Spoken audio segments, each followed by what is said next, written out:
collecting rent on the commons. If you want to hear about that, you can contact me separately. Today I'm going to talk about divestment and financing Vermont independence and divestment. How are they connected? Divestment is short for disinvestment, which is the withdrawal of investment from a country in violation of basic principles of human rights or international law. The most well-known divestment campaign was a divestment from South Africa, which helped end apartheid. Some other major divestments include Sudan, due to genocide in Darfur, Myanmar, human rights, Northern Ireland, discrimination of Catholics, Saudi Arabia, women's rights, Israel, occupation of Palestine, and of course, the embargo of Cuba for throwing out the US-backed dictator Batista in 1959. There are 4 Nuremberg crimes established in the Nazi trials after World War II. Nuremberg crime number 1, crimes against peace, planning, preparation, initiation, or waging of a war of aggression. Number 2, conspiracy to wage a war of aggression. Number 3, crimes against humanity. And number 4, war crimes. Would you divest from a country that violates all 4? War crimes, violations of the laws or customs of war, murder, ill treatment, or deportation, or slave labor, or for any other purpose of the civilian population, murder or ill treatment of prisoners of war, plunder of private property, wanton destruction.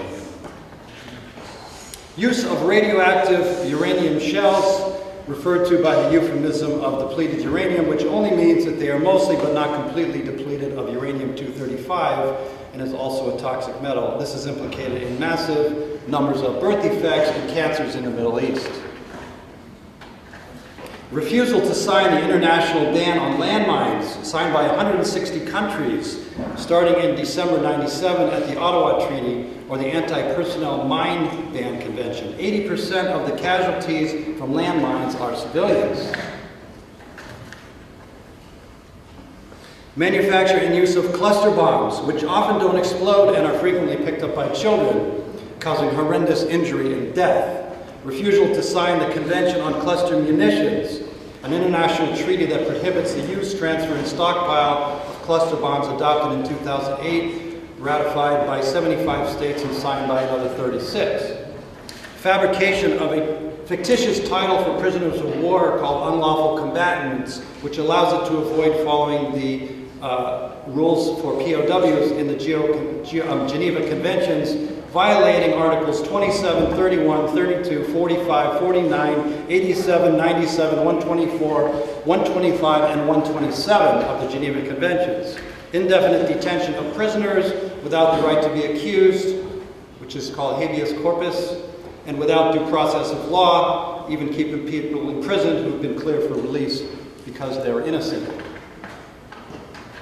Claiming the right to spy on its own citizens without a warrant, without probable cause, and imprison them if they're suspected of aiding any person or organization they consider an enemy, including a reporter interviewing someone or posting a supportive statement on the internet.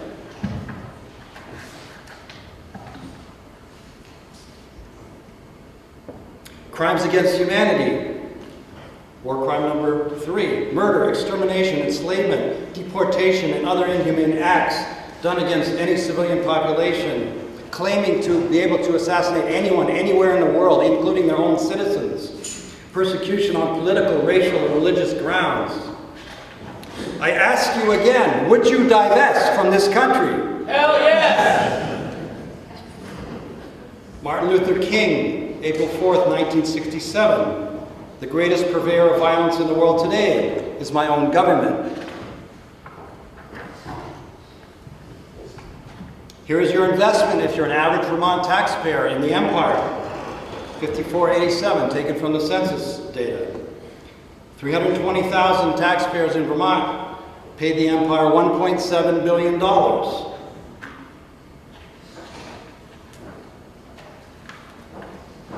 This is what you get for your investment, according to the US government. There's only one problem with this. It includes payroll taxes for Social Security and Medicare, which are funded separately.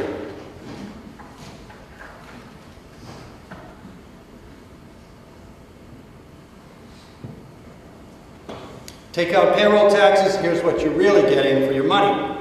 54% for the military, 46% for everything else.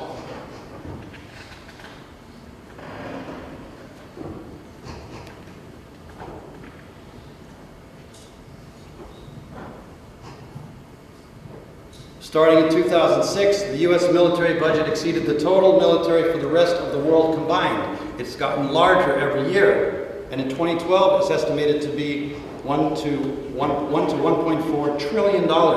Are we safe yet?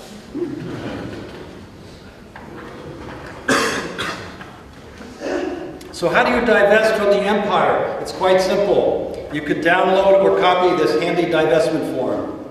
Just write exempt and give it to your employer. They're required to stop withholding from your paycheck until the IRS orders them otherwise. I've been doing this since 1987. You can do it too. This brings us back to financing Vermont independence. What could we do with $1.7 billion in an independent Vermont? Do you think we would spend it more wisely than the U.S. empire?